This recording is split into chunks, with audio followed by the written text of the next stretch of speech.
నమస్తే ఆంధ్రప్రదేశ్. తెలంగాణ రాష్ట్ర సాధనే ఏకైక ధ్యేయంగా ఆవిర్భవించిన తెలంగాణ రాష్ట్ర సమితి ఇవాళ క్లిష్ట పరిస్థితిలో ఉంది. లోపల వెలుపల కూడా ఒక రకంగా ఆత్మవిమర్శ. చాలా ప్రతికూల పరిస్థితుల మధ్య తబ్బిబ్బవుతోంది తెలంగాణ రాష్ట్ర సమితి. ఈ సందర్భంలో మిలిటెంట్ పోరాటాలకైనా కూడా వెనుకాడబోము అనేటువంటి మాట మీ అధినేత కేసీఆర్ గారు చెప్పారు. ఏమిటి దాని అర్థం?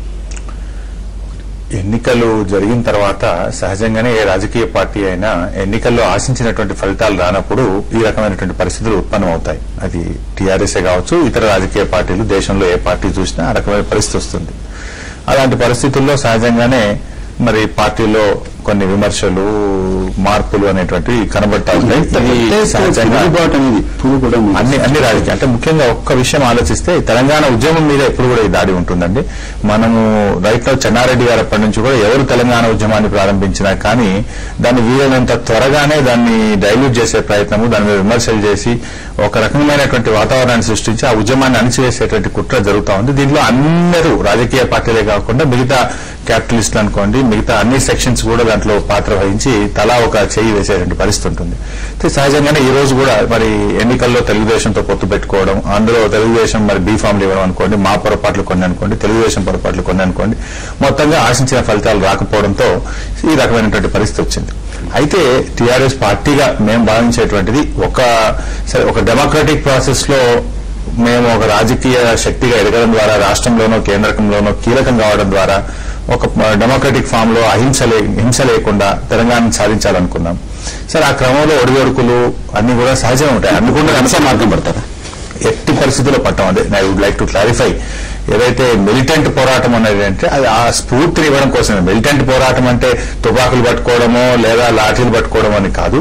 ఆ కమిట్మెంట్, ఆ రకమైనటువంటి స్ఫూర్తి, ఆ స్పిరిట్ లో పనిచేయాలి, కార్యకర్తలందరూ కూడా కష్టపడి పనిచేయాలి అనేటువంటిది ఉద్దేశం. ఇది వరకు ఆ స్ఫూర్తి లేదా, ఆ కమిట్మెంట్ లేదా? డెఫినెట్ గా ఉంది. ఉన్నప్పటికీ కూడా ఇంకా మరింత ఇన్నాళ్ళు ఏమిటి, ఇప్పుడు మీరు తీసుకొస్తున్నది ఏమిటి? ఇదేనా మిలిటెన్సీ లేదా, ఇదే కమిట్మెంట్ లేదా? ఒక విషయం, ఇప్పుడు ఈరోజు డెఫినెట్ గా పార్టీ ఓడిపోయినప్పుడు సమీక్షించుకోవాలి. మేము సమీక్షించుకున్నాం, మా తప్పులు మేము సమీక్షించుకున్నాం, మా పొరపాట్లు సమీక్షించుకున్నాం. మార్పు రావాల్సిన అవసరం ఉంది, మాలో ఇంకా పోరాటాలు పెంచాల్సిన అవసరం ఉంది. మేము చేసిన పోరాటాలు సరిపోలేదు. ఒక సాధారణమైన రాజకీయ పార్టీగా మేము చేసినాము. ఆ రకమైన పోరాటాల వల్ల ప్రజల్లో మనం అనుకున్న స్థాయిలో పొందలేకపోయాం. ఇంకా కొంత మోర్ కమిట్మెంట్ తో ఇంకా బాగా పోరాటం చేసి ఓన్లీ తెలంగాణ సమస్యలే కాకుండా డే టు డే ప్రజలు ఎదుర్కొనేటువంటి ప్రజా సమస్యల మీద కూడా స్పందిస్తూ ఇంకా బాగా పనిచేసి ప్రజల్లో ఆదరణ పొందాలి, ఇంకా కమిటెడ్ గా అందరం పనిచేద్దాం అనేటువంటి ఉద్దేశంలో మా నాయకుడు చెప్పారు. శ్రీనివాసరెడ్డి గారు,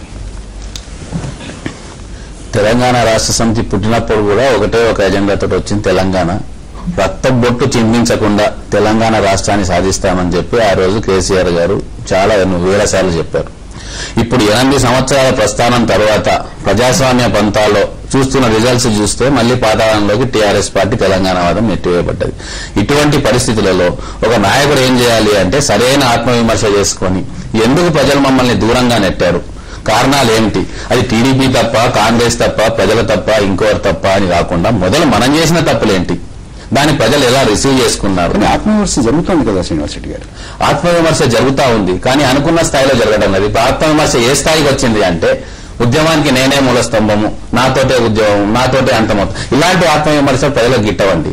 నిజంగా ఇప్పుడు వేరే పార్టీలను చూస్తే చిరంజీవి గారు ఉన్నారు, తప్పులకు నేను బాధ్యుణ్ణి అని చెప్పారు. రైట్ కరెక్ట్ అది ప్రజలు రిసీవ్ చేసుకున్నారు. ఇప్పుడు ఈ రోజు కేసీఆర్ గారు తప్పులన్నిటికీ వేరే వాళ్ళు బాధ్యులు, తప్పులన్నిటికీ అసమ్మతివాదులు బాధ్యులు, తప్పులన్నిటికీ కాంగ్రెస్ పార్టీ బాధ్యులు, ఇలాంటిది ఏదైతే చేస్తా ఉన్నారో అది ప్రజలు హర్షించట్లేదు. ఇప్పుడు దిక్కుతోచని స్థితిలో ఏం చేయాలో అర్థం కాక మళ్లీ ప్రజల దృష్టిని డైవర్ట్ చేయడానికి మిలిటెంట్ తరహా పోరాటం చేస్తాను అని, ఇది కొత్త కాదండి మాకు. ఎందుకంటే ఇదివరకు జాగరణ సేన అని ఒకటి ప్రారంభం చేశారు, అప్పుడు లాఠీలు ఇస్తామని చెప్పారు, ప్రజల్లో జాగృతం చేస్తాం ప్రజలు అని చెప్పారు. అప్పుడు అన్ని పక్షాలు, ప్రజాస్వామ్యవాదులు తీవ్రంగా నిరసించారు.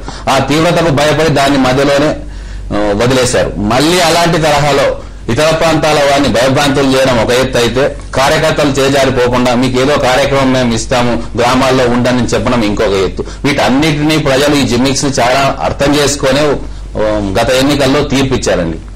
మళ్లీ అటువంటిదే మళ్లీ చేస్తానంటే ప్రజలు ఒప్పుకోరు. ఇంకొకటి, ఆర్టికల్ 99 ప్రకారం కాన్స్టిట్యూషన్ లో పార్లమెంట్ అభ్యర్థి ఒక ప్రమాణం చేయాల్సి ఉంటుంది లోక్సభలో. ఏమని?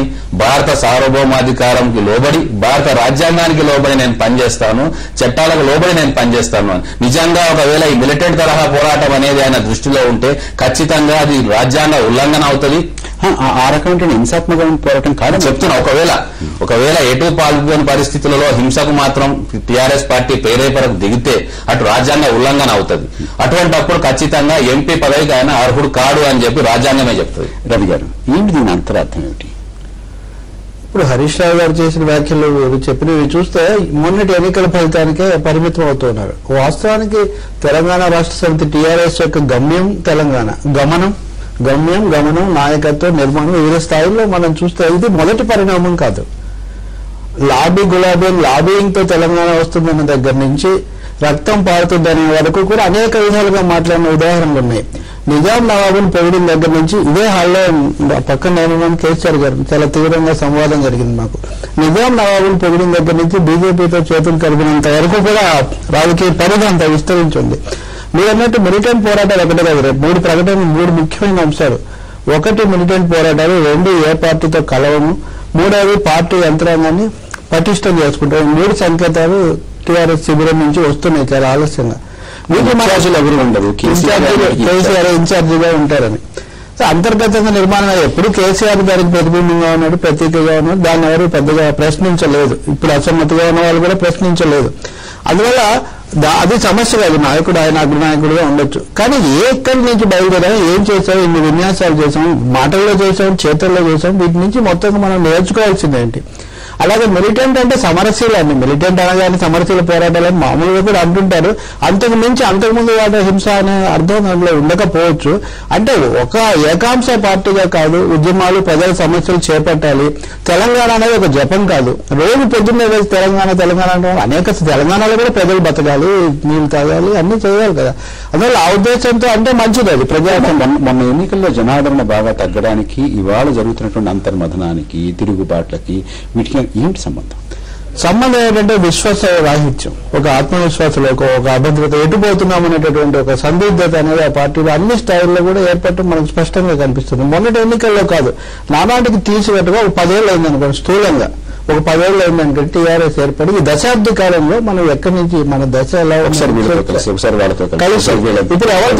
ఇప్పుడు ఎవరితో కలిసే అవకాశం కూడా లేదు కదా. ఎందుకంటే 3వ కూటమి అయిపోయింది, కాంగ్రెస్ అయిపోయింది, బీజేపీ కూడా అయిపోయింది. అందువల్ల కలిసే అవకాశం కూడా లేదు. కలిసిన విశ్వసనీయత ఏముంటుంది? ముందు అంతర్గతంగా కలుపుకోవడమే ఒక సమస్యగా ఉంది.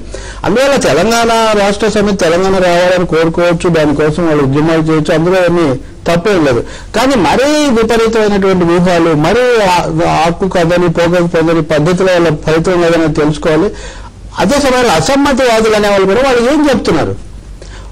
మామూలు మన భాషలో చెప్పాలంటే వీళ్ళు దేనికోసం చేస్తున్నారు? కేసీఆర్ మొత్తంగా విమర్శించేస్తే మొత్తం రాజకీయ ప్రక్షాళన జరిగిపోతుందా?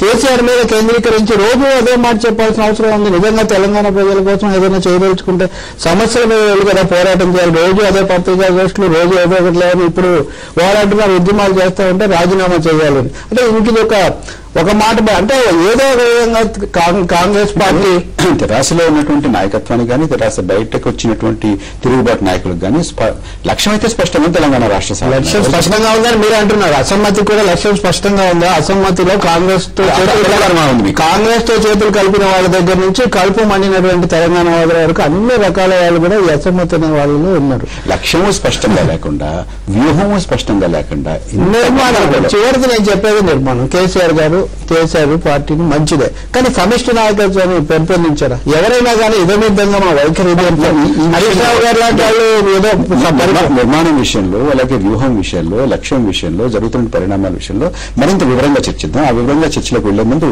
ఒక చిన్న విరామం తీసుకుందాం.